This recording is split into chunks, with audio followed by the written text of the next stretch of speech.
Hello everyone, आज की today class में देखेंगे करंट अफेयर्स की क्वेश्चन नंबर 1।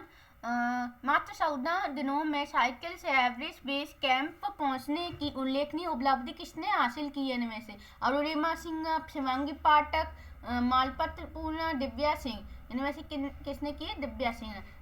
उत्तर प्रदेश की दिव्या सिंह ने मात्र 14 दिनों में साइकिल से एवरेस्ट बेस कैंप पहुंचने की उल्लेखनीय उपलब्धि हासिल की है। इस उपलब्धि की हासिल करने वाली भारत की पहली महिला और दुनिया की दूसरी महिला दिव्या सिंह ने 16 मार्च को काठमांडू से अपनी साइकिल यात्रा शुरू की और 24 मार्च को एवरेस्ट बेस कैंप पहुंची और इसे एक ऐतिहासिक उपलब्धि बताया। इसे यात्रा उन्होंने कई चुनौतियों का सामना करना पड़ा, जिनमें से खराब मौसम, ऊंचाई, कम ऑक्सीजन शामिल है। ठीक है, next question number 2। Tommy Paul ने हाल ही में कौन सी टेनिस चैंपियनशिप जीती है? इनमें से कौन सी जीती है? Miami Open, ATP Houston, US पुरुष clay court, Italian Open, Madrid Open. तो इनमें से किसने जीती है? इनमें से जीती है एटीपी ह्यूस्टन, यूएस पुरुष क्ले कोर्ट। टॉमी पोल ने हाल ही में US men's clay court champion का खिताब जीता। उन्होंने अर्जेंटीना की रोमन एड्रेस बुरुचंगा को 6-1-6 और 3-6-7-5 से हरा कर यह खिताब अपने नाम किया है। यह टॉमी पोल का 5वां एटीपी खिताब है और क्ले कोर्ट में उनका पहला खिताब है। इस जीत के साथ वह 2016 में 32 साल के जुआन मोनाको के बाद ह्यूस्टन में क्ले चैंपियन का खिताब जीतने वाले सबसे उम्रदराज टेनिस खिलाड़ी बन गए। ठीक है, नेक्स्ट क्वेश्चन नंबर 3। कलपंकम स्थित फास्ट ब्रीडर रिएक्टर की कुल बिजली उत्पादन क्षमता कितनी है? इनमें से कितनी है बताना? 250, 750, 500, 1000। तो इनमें से कौन सी है? 500। कलपंकम स्थित फास्ट ब्रीडर रिएक्टर की कुल बिजली उत्पादन क्षमता 500 मेगावाट है। यह एक रिएक्टर तमिलनाडु के पलक्कम बाबिनी द्वारा विकसित किया जा रहा है। एक reactor fast breeder test reactor के बाद भारत का दूसरा फास्ट ब्रीडर रिएक्टर होगा और यह दुनिया का दूसरा रिएक्टर होगा जो अपनी खपत में अधिक ईंधन उत्पन्न करने में समर्थ होगा। ठीक है, नेक्स्ट क्वेश्चन। यस बैंक की नई प्रबंधक एमडी और सीईओ के रूप में किसने कार्यभार संभाला है? इनमें से किसने कार्यभार संभाला है? विनय टोस, प्रशांत कुमार, दिनेश खाड़ा, संदीप बख्शी। इनमें से किसने संभाला है? विनय मुरलीधर टोसे ने यस बैंक के नए प्रबंध निदेशक एमडी और सीईओ के रूप में कार्यभार संभाला। वह एसबीआई के पूर्व प्रबंध निदेशक हैं और बैंकिंग क्षेत्र के लगभग 37 वर्षों का अनुभव रखते हुए टोसे ने की नियुक्ति 3 वर्षों के लिए और उन्हें बैंक के विकास को आगे बढ़ाने, इसकी वित्तीय स्थिति को मजबूत करने की जिम्मेदारी सौंपी गई है। अब वह प्रशांत कुमार का स्थान लेंगे, जिनका कार्यकाल 5 अप्रैल को समाप्त हो गया था। ठीक है, नेक्स्ट क्वेश्चन।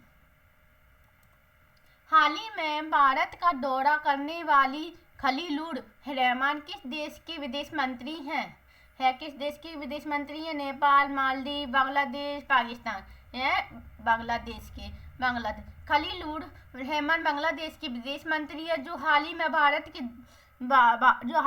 का दौरा कर रहे हैं। उनकी यह यात्रा का मुख्य उद्देश्य भारत और बांग्लादेश के बीच द्विपक्षीय संबंधों को मजबूत करना और लंबित मुद्दों का समाधान तलाशना है। ठीक है, नेक्स्ट क्वेश्चन। अप्रैल 2026 में वन हेल्थ समिट का आयोजन किस शहर में किया जा रहा है? इनमें से किस शहर में किया जा रहा है? Lyon France, Berlin Germany, Paris France, Rome Italy. तो इनमें से किसमें किया जा रहा है? Lyon France. अप्रैल 2026 में आयोजित वन हेल्थ समिट का आयोजन लियोन फ्रांस में किया जा रहा है।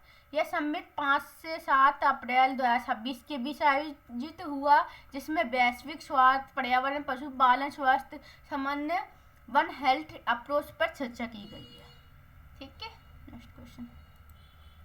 अंतर्राष्ट्रीय मुद्रा कोष के अनुसार वर्ष 2030 तक भारत का अनुमानित ऋण जीडीपी अनुपात क्या रहने का अनुमान है? इनमें से 82.4%, 75.8%, 65.2%, 70.0%। इनमें से क्या है?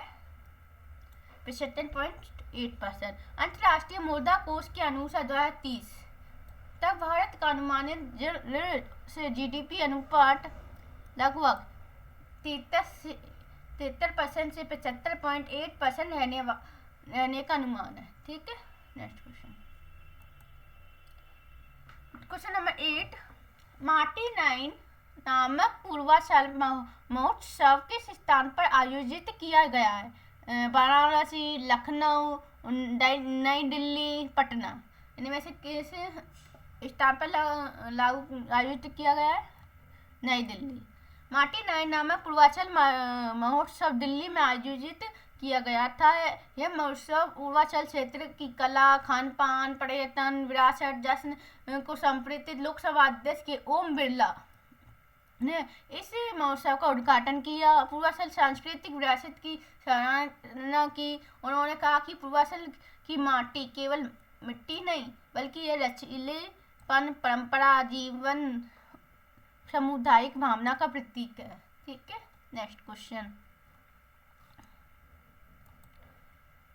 क्वेश्चन नंबर 9, भारत ने स्पेन के ग्रेनाडा में ISSF विश्व कप राइफल और पिस्टल प्रतियोगिता में 10 metre air pistol mixed team event में कौन सा पदक जीता है?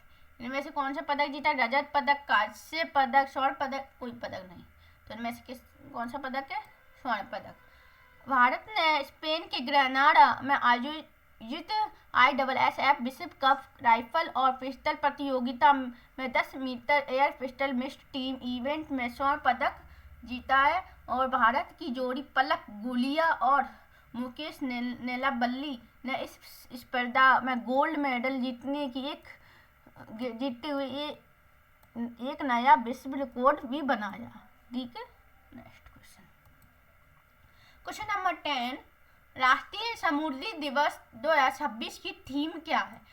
Safe seas, blue economy, maritime India, empowering progress, sustainable shipping. इनमें से कौन सी है? Maritime India, empowering progress. ठीक है, राष्ट्रीय समुद्री दिवस 2026 की theme maritime India, empowering progress, जिसका अर्थ समुद्री भारत प्रगति को सशक्त बनाना। यह थीम भारत की समुद्री क्षेत्र की महत्वपूर्ण भूमिका को दर्शाती है और आर्थिक वृद्धि, आधुनिकीकरण और स्थिरता पर जोर देती है। इस दिन का उद्देश्य समुद्री सुरक्षा, पर्यावरण संरक्षण और स्थायी शिपिंग प्रथाओं के बारे में जागरूकता बढ़ाना। भारत सरकार समुद्री क्षेत्र में उत्कृष्ट योगदान देने वालों को बर्डून पुरस्कार से सम्मानित करती है। ठीक है,